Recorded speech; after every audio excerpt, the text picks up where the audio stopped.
I was born in the Bronx, New York, back in 1965, which makes me, I'll be 52 in a couple of days. What was it like growing up as a kid? It was a little different than today. There was no cell phones, there was no computers, there was absolutely none of that social media stuff. When you were outside, there was no video games. When you were outside playing, or playing with your friends, hanging out, whatever, playing sports or doing all kinds of games, you knew the only time to come home was when it got dark and the street light went on in your neighborhood. Then it was time to go home. And that's how your parents knew you were coming home, when that street light hit, turned on. Like I said, very different than today. Today you guys got everything. We had none of that stuff. We had, we drank out of garden hoses. We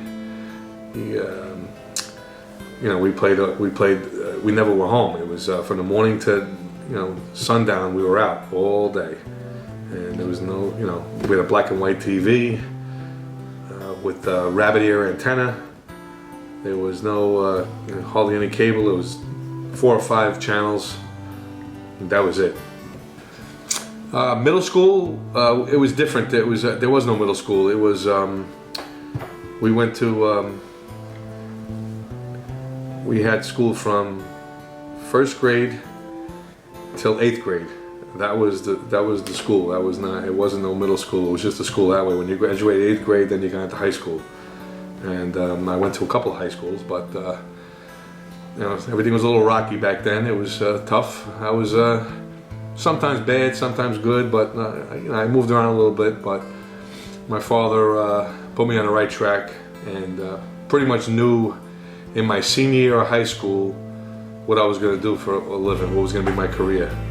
I played all kinds of sports in high school. I played football, baseball, hockey was my big sport. I loved all 3 of them. It was a good time. Met a lot of good friends. Still keep in contact with some of them. All these years later. What I mean by bounced around in different high schools was I was thrown out of 2. I lasted 1 week in one school. Got thrown out for fighting 2 times in less than a week. There wasn't suspensions where they kick you out. They suspend you for a week. It was suspended for 1 day and you come back. So I had 2 fights in a week, thrown out of that school. Then I went to another school, and I lasted 3 months.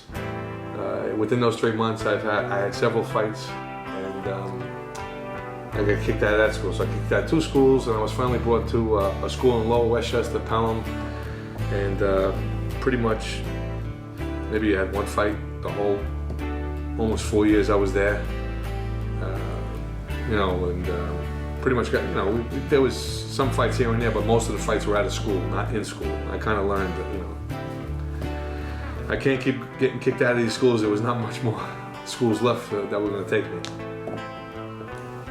One of the reasons I got into all these fights, and because I was small. I was about 5'6", 5'7", up until my senior year of high school. I was small, I was thin, I was not a big kid, and so I would get bullied a lot. That's why I had a lot of fights in all the schools I was in. When I got to my last school, I was told not to go to the bathroom. I'm like, what do you mean not to go to the bathroom? And they were telling me to use a different bathroom. Don't go to the bathroom on your floor, because that's where the captain of the football team is with his guys, and they're gonna beat me up and take my lunch money. So of course I didn't listen, and I went to that bathroom, and I got pretty much lumped up by 5. I think it was 4 or 5 of them in there, and they beat me up, took my lunch money, just like the kids said they would. I didn't believe it, but I was very thick-headed, and I said I'm not going to get bullied no more. But I took a beating, missed school for a couple of days, started working out, started training in boxing, and pretty much said, you know what, I'm going to get this guy, get him back. And a couple of days when I got back, I went to that bathroom again. This time I hid in the stall before they got there. Waited for, I think 3 of them left, and the one kid that stayed in there was the captain of the team, the football team, and pretty much it was just me and him, and pretty much beat him up, got my revenge, But I wasn't done. After I beat him up, I pulled him in the hallway, and I pulled the fire alarm so everybody could see what I did. I got in trouble for that. I had to go paint the fire trucks and clean the firehouses for several months after that, every Saturday, to make up for what I did, because you pull a fire alarm is serious. But I just wanted to prove my point that, you know, I'm not going to be bullied no more. I don't tolerate bullies. I've always hated it. I always, said that that's a horrible, rotten thing to do to somebody who's bullying, and so I'm dead against it, and that's why I did what I did. But after that, I didn't have one fight. And I graduated high school, and that's when I started my career. When I graduated high school, like I said, I knew what I was going to do, but I was working I started getting bigger. I started working out in the gym. I started bouncing in clubs. I was the smallest bouncer. I started growing. I started getting a little bigger, so I started bouncing in these clubs, and there was a lot of bad things happening in these clubs. And one day I saw one of my friends. He was a big dude. He was big, and he was a bouncer, and we were working together in the club, and he threw some guys out of the club. A couple hours later, they came back. They came back with weapons. They had a hammer up his sleeve, and he took the hook of the hammer, the pointy part of the hammer, and he put it in my friend's eye and knocked his eye out. And it was a big brawl, and the kid ran for the door, and I caught the kid by the door, and the bouncers grabbed him and beat the heck out of him, and it was a big thing. And the owner of the bar said to me, he goes, "John, I want you to get the hell out of here and go out the back door," because he knew what I was trying to be. I was trying to get out of that line of work, and I was going to be a police officer. That was my father wanted me to be a police officer. At first I was fighting it, didn't want to do it, I don't want to be a cop, I wasn't growing up that way that I really wanted to be a cop, but he pushed and pushed and pushed, and after that night, I knew. He actually told me, he goes, "Listen, you're going to wind up dead or in jail if you don't take this job." So after that night, I said, it was pretty close of, getting either locked up or, ruining everything. So after that day, was my last day bouncing. I took all the tests, and then I became a New York State police officer. Okay, so I became a New York State police officer in 1985. I was 20 years old, a young kid. Went to the academy. Pretty much the 6 months in the academy, no matter how much they teach you, no matter how much they instruct you, no matter how much they can never ever prepare you for the street.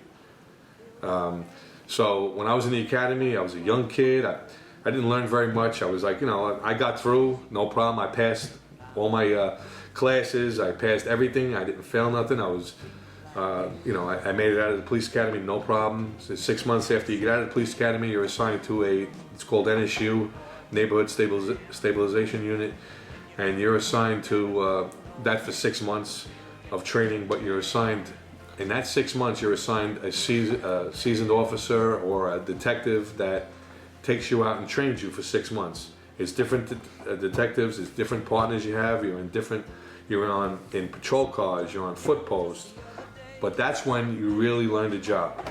You learn how to make arrests, you learn how to deal with people. This is real life going out there on the street, and that's how you learn the job. No matter what they tell you in the academy, okay, everything is all scenarios, this, scenario that, can never prepare you for the street. Once you get out there is when you really learn, and that's what I did. That's when I really learned that 6 months was the greatest time, one of the greatest times of my life on the job of learning. So after I graduated the police academy, I went to NSU for 6 months. That was the training. Then I was assigned to the 4-8 precinct, which was a great precinct. I loved it. A little bit of everything there. Had a good part of the neighborhood, bad part. But it was a really nice precinct. I liked it. Then I went to the 4-5 precinct, which I did not like. I went there and not knowing that precinct was a dumping ground for cops that didn't want to do anything. So I only lasted 6 months there. I got out of there. The time I was there, I said after that 6 months, I used my hooks, my father, and to get me out of there, I couldn't take it. I was a young cop. I wanted to do something. I wanted to, you know, I didn't want to not do anything. And there was a couple of cops there, several that just were. It was a dumping ground for cops that were just, here we go. We don't want to do anything. We just want to sit around, drink coffee, and do nothing. So that precinct was no good.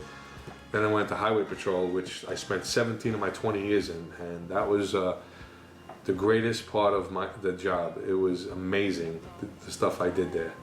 Just from the minute I got there, I knew this was going to be home for the next. You know, I didn't know it was going to last 17 years, but I knew it was home. I knew I could fit right in, and it was great. I also worked with my father there for several years, which was the first in the entire history of the New York City Police Department that a father and son team worked together. It was, you know, it was pretty tough in the beginning because you know, I'm the young guy coming in, and they called us senior.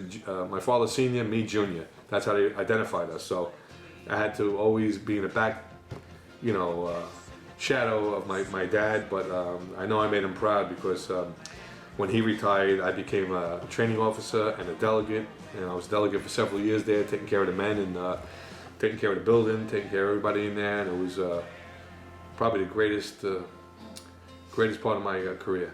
What you do in Highway Patrol, you do a lot of escorts. You escort VIPs, presidents, movie stars, sports figures. You do all the ticket day parades. You do World Series. You do all kinds of things. You meet so many famous people in Highway Patrol.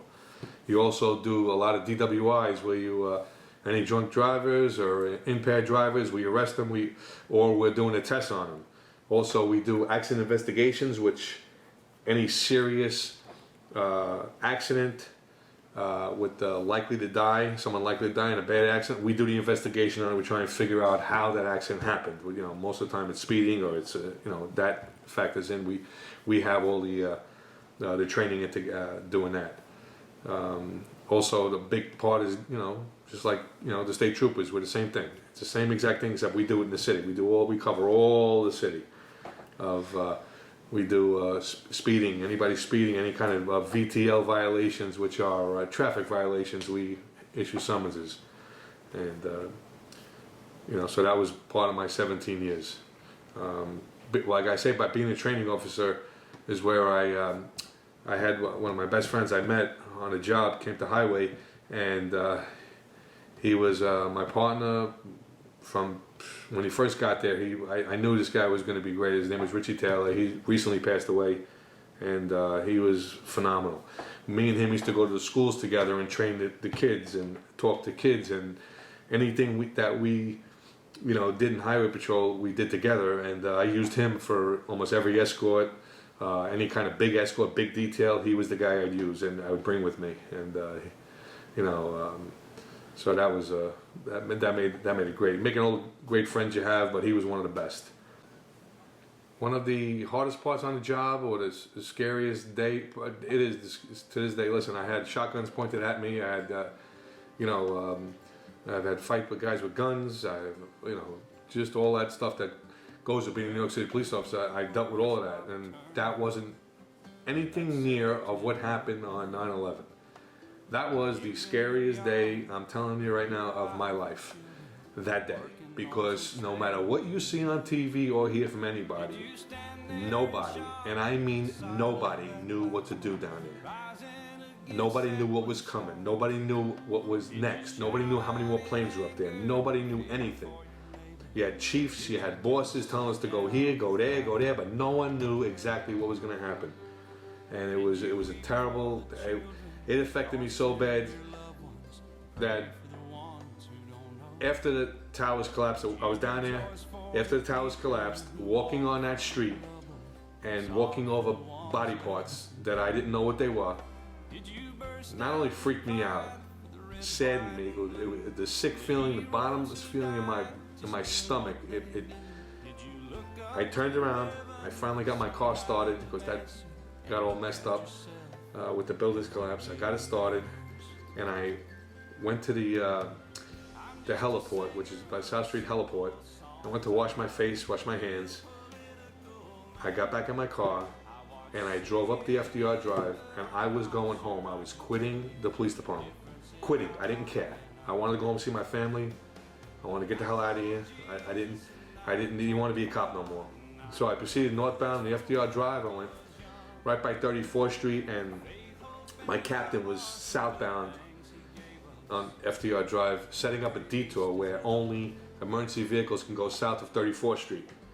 So he flagged me down as I was going north. He says, "Oh, I'm glad you're here." He goes, "Swing around. I need you to run this detail. I need you to stay southbound 34th Street and make sure nobody comes past 34th Street to go down there. That we're only emergency vehicles allowed down there."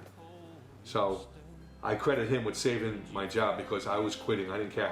I had 17 years on, and I was just done. With the stuff I saw down there, it was just incredible. It was horrible. And we had our commissioner at the time. He was asking for air support because no one knew no one knew if there was more planes coming up. No one knew anything. We had helicopters up there. The helicopters ain't going to stop jets. And by the time they scrambled the military, it was all over. And the rest is history. It was just terrible. I mean, but that that was just a horrible day. And like anybody who says that, "Oh, I know this about 9/11," you don't know nothing if you weren't down there. You don't know anything when I went down there. You didn't see the sights that we saw down there. And a lot of guys got affected by that. I mean, we went to counseling after that, and you had to be strong after that, and you had to think of your family, think of the world in general, what was going on. But that was the first time I've ever seen New York actually come together. I've never seen New York like that. That people, all races, creeds, colors, whatever your political, that was all put aside. New York took care of us down there. I've never seen it before because I worked down there on duty and off duty for 2 years after 9/11. I worked on a pile, I worked with escorts, and then I worked in the American Express building to rehabilitate that building, working for my uncle's security company. And I lost I forgot to mention this, I lost one of my partners that I came on the job with. His name was Jerome Dominguez, and they never found anything of him down there. He was in highway with me, he was in an issue with me, he was in a precinct with me, and then he came to highway, and we were friends for a long time, and he finally went to ESU right before that. He was in ESU, I'm not even sure how long, maybe it was a year or less than a year. And he went down there, and he never came out of there. And I'll never forget, I'm working in the American Express building and watching them dig. And I would go down there before I work in the American Express building. I would go down and talk to the emergency service cops that were down there digging. And I said, "Listen, if you find Jerome, please call me. Here's my cell number. Call me. I'll be in the American Express building. I want to come out and pay my respects and walk him out, because that's what happens when he found the remains of somebody. You would walk him out with the flag. It was but seeing all that and being a part of that was just it was nothing like it. So that was the worst part. After that, there was a couple of years left that I had in a job, and I was winding down my career, and I wasn't sure if I was going to leave after 20 or stay another additional couple of years. But I had some guys coming into my highway patrol that were calling me grandpa back then. I mean, this was incredible. Like, "Hey, grandpa, when are you going to retire?" I used to look at them like, "Grandpa? I don't have a gray hair on my damn head." I go, "I don't know why they call me grandpa. Come on, old man, go retire, man. It's time to go. Time to go." Anytime you get near your 20 years, I mean, we get these young people in there. They think they know everything, and they think they know they got to run things, and So towards the end of the career, I was like, you know what? I don't know. I was hemming and hawing if I was going to stay in that, and then all of a sudden, a job opening happened. I never forget this. Here's how I got this job, this next career, what I went on. The Yankees are up 3-0 in the playoffs against Boston. 3-0 in the playoffs. They go on to lose 4 straight, and Johnny Damon hits 3 home runs. This is in 2004. So now I'm outside the stadium. I'm about to take Boston back to the airport. They just beat the Yankees. And I'm just kidding around with the guy who runs the stadium, and I says, "Hey, get me a job down here. What do you do down here? What's it like to get a job?" He goes, "You want a job?" And I said, "Yeah, why not? What do you have?" He goes, "Come down Monday or something." He goes, "If you want a job, come down." Okay. So I went down, and I started my next career, which was working for the New York Yankees. And I worked there officially from '04 to '09, and then after that, '09, I'm doing special events. So to the present day, I still do, you know, special events. But from '04 to '09, I worked for the New York Yankees officially. And my first day on the job there, I get hired, and I'm, you know, working through the winter and getting to know everybody. And I come there in the spring, and they tell me I got to go pick up George Steinbrenner with this other guy that's a steady driver. So we get in the car, and I'm, you know, I have the keys. I give the guy the keys, and he goes, "Oh no, you're driving highway." I'm like, "You want me to drive?" I go, I haven't met Steinbrenner really, you know, since I'm working here. I mean, we haven't seen him. He goes, "No, he's got to get to know you. You got to drive." So now I'm panic. I'm in full-blown panic. I'm like, "Oh boy, this is gonna be tough." I know how he is. I see him on TV. You know, you see read all the stories about how George Steinbrenner is, and I got to go pick him up. So we go down. We get the car all washed, cleaned, and we go pick him up in his hotel in Manhattan. And I'm telling you, I'm not lying to you. I'm in panic mode. I'm nervous as hell. I got butterflies. I got cotton mouth. I'm like, oh, this is not going to be good. So we get down there, and now we're waiting. So we're waiting about 20 minutes. It felt like 5 hours waiting for him to come down. So finally he comes down. My passenger, Mike, he gets out of the car and lets Georgia in the back, Mrs. Steinbrenner. Lets him in the back, and he tells me to go. So I start driving, and one thing he told me before I drove, he says, listen, he likes to go a certain way. Do not deviate from the way he likes to go. He said in his way, so do not go any different ways, which is up Madison Avenue. He wanted to go up Madison Avenue the whole way, over the Madison Avenue Bridge to the Deegan to Yankee Stadium. That's the way he likes. Well, and he doesn't like to get caught in traffic, he tells me. I'm like, traffic in Manhattan. There's always traffic in Manhattan. How am I going to do this? But whatever. I start driving north on Madison Avenue. So now I go up Madison Avenue and I'm driving, I'm driving. And there's traffic by Mount Sinai Hospital. So I'm like, oh God, what the hell am I going to do? There's traffic there. So I make a right and I go down and I go to Park Avenue. And I'm going back and forth, Madison Park, just to go around the traffic. So I get caught at the light. I'm on Park Avenue. And I see him in the back looking at me. And he's like, first off, he didn't introduce himself. I didn't say anything. Whatever, he didn't talk to me. He's looking around and he looks up and he goes, hey, where the F are we? And I'm like, oh. All I kept thinking was, I'm gonna shut the car off, I'm gonna get out, I can get my job back at Highway Patrol, I don't have to stay here, let me just get out of here.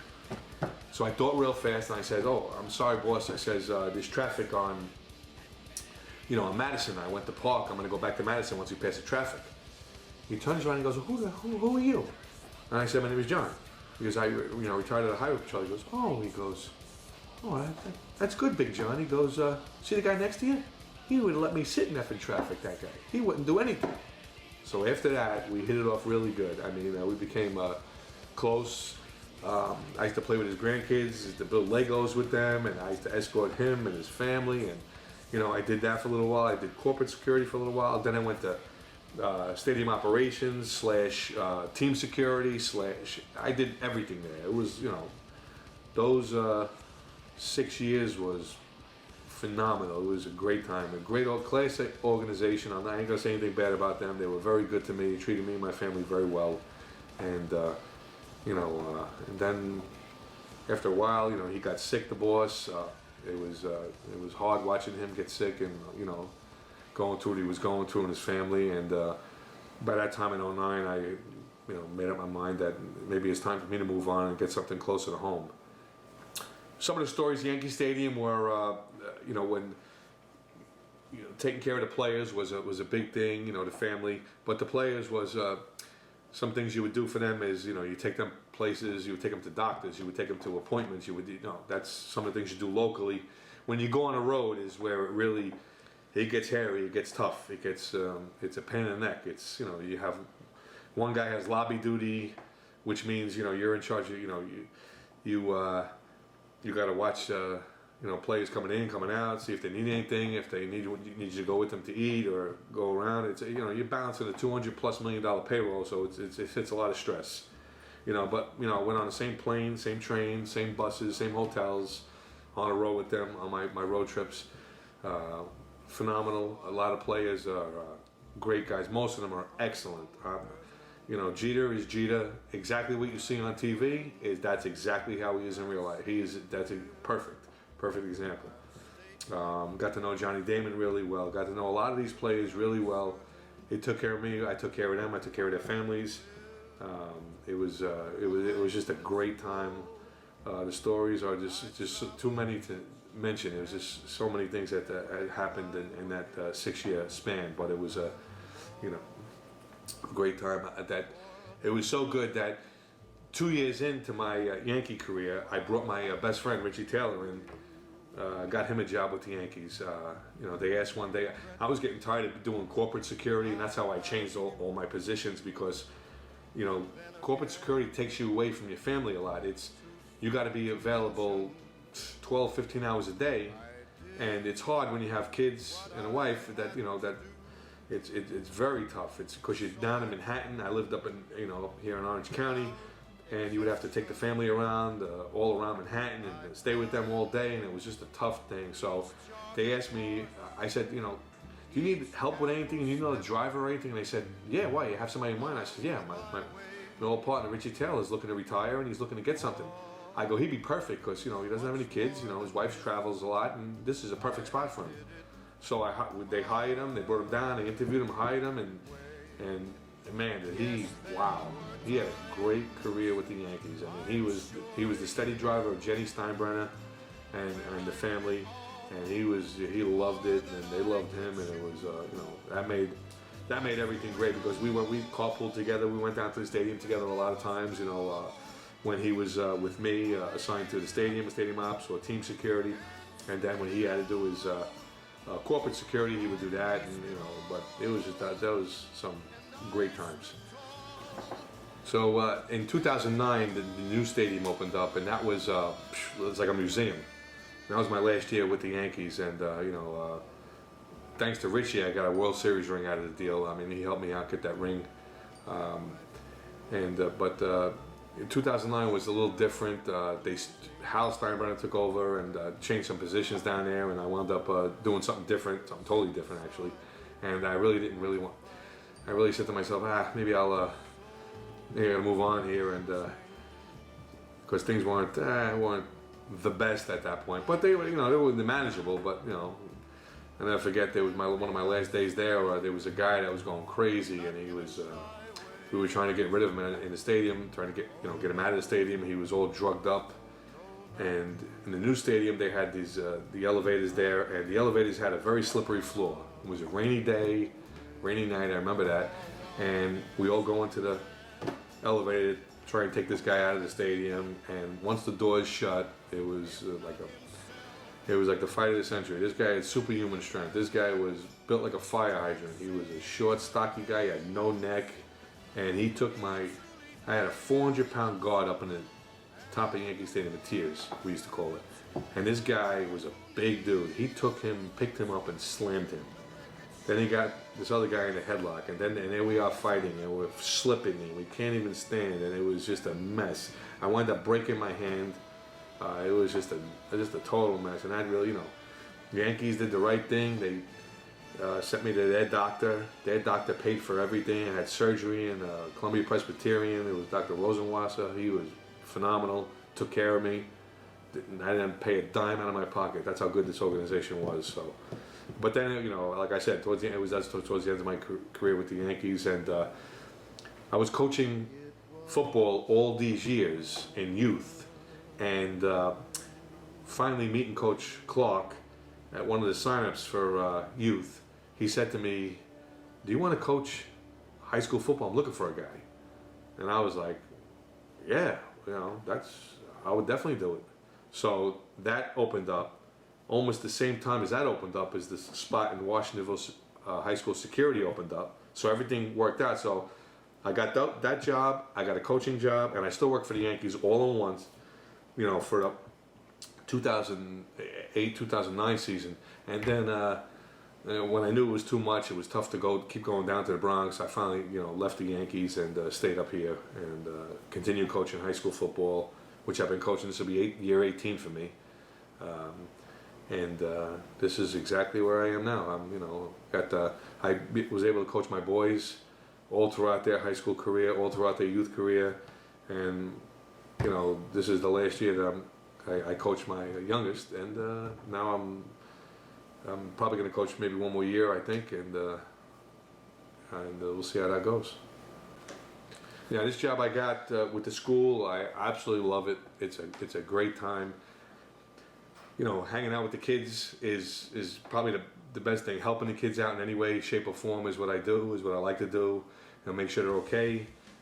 Just talking to them, just saying hello to them, just seeing them. I mean, the two or three of us, the security guys there, we all have good relationship with the kids, no matter what your background is. Nobody cares. We're there for everybody, and we all of us take care of the kids, and that's the best thing about the job. It's not only coach some of them, but just dealing with them every day, whether it's good or bad. You have to earn the respect, and I think I've earned it from most of the kids because of my demeanor, the way I present myself. Even the other security guards, the same exact way. We all got big hearts, and we want to make sure the kids are taken care of in that school. And that's why I've been there so long. I've been there since '08 with this job, and it's a great job. It's local. I ain't got to travel much, but we all do the right thing in there, and we try and be there for all the kids and the staff, So you gotta make sure you're ready, available for everything. Back in I think it was 1992, I met my wife, and we met, this is a funny story. We met in Jamaica, not Jamaica, New York, Jamaica, the island. We met down there, and right from the first day I met her, I says, you know what? She's beautiful, and I said, hopefully it works out. And I took her number on a card, and I'll never forget leaving Jamaica after hanging out with her for 3 or 4 days down there, and taking that card. I wouldn't let that card out of my hands with a phone number on it, because like I said, there were no cell phones back then, no cell phones. So I didn't want to lose that card. So when I got home, I called her, and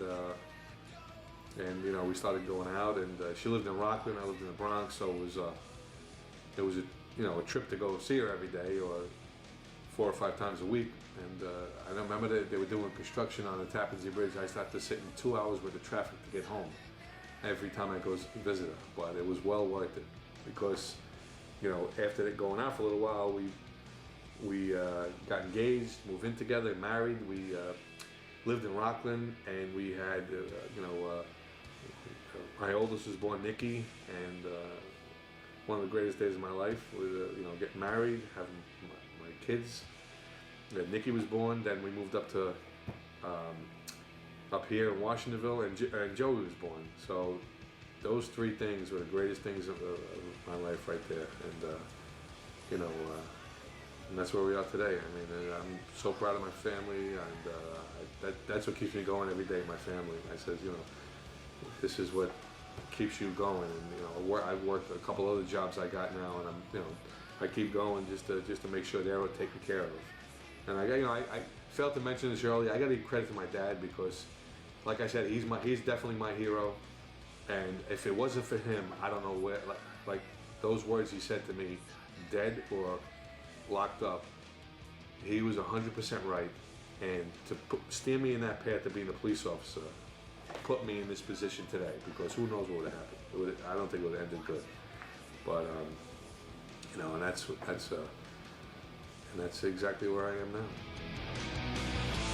There goes my